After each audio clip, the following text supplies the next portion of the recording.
Ազգային ժողովի մեծարգո նախագահ, հարգելի գործընկերներ, ուժեղ Հայաստան խմբակցության թվով 28 պատգամավորներ, Հայաստան դաշինքի պատգամավորներ, ողջունում եմ բոլորիդ եւ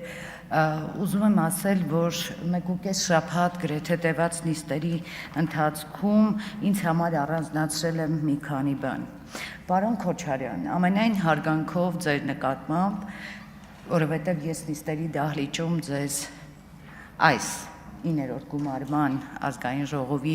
աշխատանքների ընթացքում եմ տեսնում, դուք անընդհատ քաղաքացիական պայմանագրին մեղադրում եք ձայների գողության մեջ։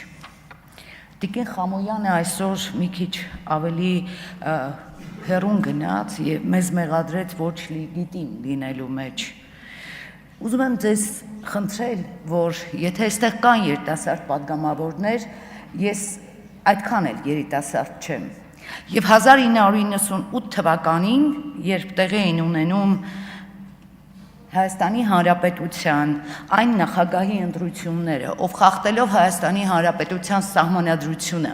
ժեկի տեղեկանքով, չլինելով Հայաստանի Հանրապետության քաղաքացի, ընտրվեց նախագահ, ես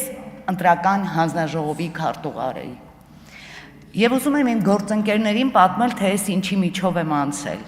երկու անգամ, երկու փուլով, թե ինչպես են իմ աչքի առաջ ծեծել հանձնաժողովի նախագահին, ինչ պատմությունների միջով եմ անցել, ես հիմա պատմում եմ և վերապրում եմ, ես ես պիտի խնդրեմ, որ շատ բարեկիրթ եք դուք, գիտեք, շատ գեղեցիկ եք խոսում, բայց այն որ ասում է գյուղից մարդ կա, մենք ապրել ենք Ռոբերտ Քոչարյանի իշխանության օրոք, ես տեսել եմ ով է Ռոբերտ Քոչարյանը, երկրի միակ տղամարդը իրեն հռչակած անձը բազմաթիվ բարդույթներ ուներ, և հիմա այն քաղաքական ուժը, որի լիդերը Ռոբերտ Քոչարյանն է, մարդով խախտել է Հայաստանի Հանրապետության սահմանադրությունը, ժեկի տեղեկանքով դարձել է նախագահ, հիմա իր ուժը խոսում է լեգիտիմության մասին։ Կարելի է չէ մի քիչ համեստ լինել, և լեգիտիմության հարցը, ով դուք գոնե մի բարձրացրեք, պարոն Քոչարյան, ամենայն հարգանքով ձեր նկատմամբ։ Պարոն Կարապետյան, ձեզ ուզում եմ խնդրել, որ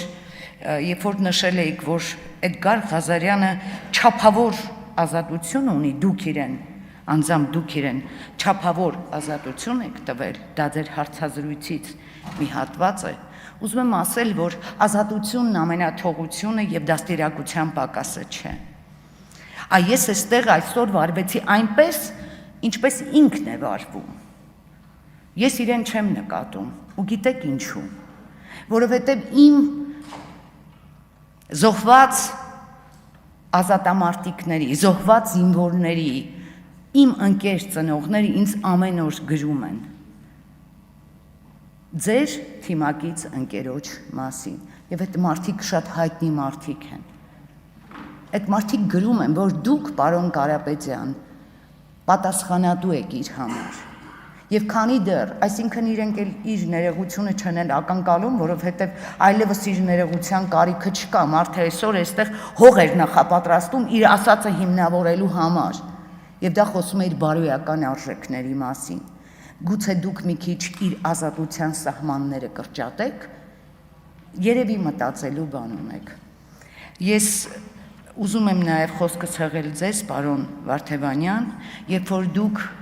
ելույթ եք ունենում այստեղ, դուք ռետորական հարց հնչեցրեցիք կապված Հայաստանի Հանրապետության չափերի, քարտեզի հետ, թե ուր է կորել այդ 29800 քառակուսի կիլոմետրի այդ մի փոքրիկ հատվածը, որտեղ է այն և նայում էիք մեր կողմը, կարծես մենք ինչ-որտեղ թաքցրել էինք։ Հիմա ինձ թվում է դուք ունեք ձեզ հուզող հարցի պատասխանը և ձեր նախկին ընկերներին կհարցնեք, որտեղ է 29800 քառակուսի կիլոմետրի այդ մնացած հատվածը։ Շնորհակալ եմ։ Հավանիչ տեսանյութը և բաժանորդագրվիչ նորությունները բաց չթողնելու համար։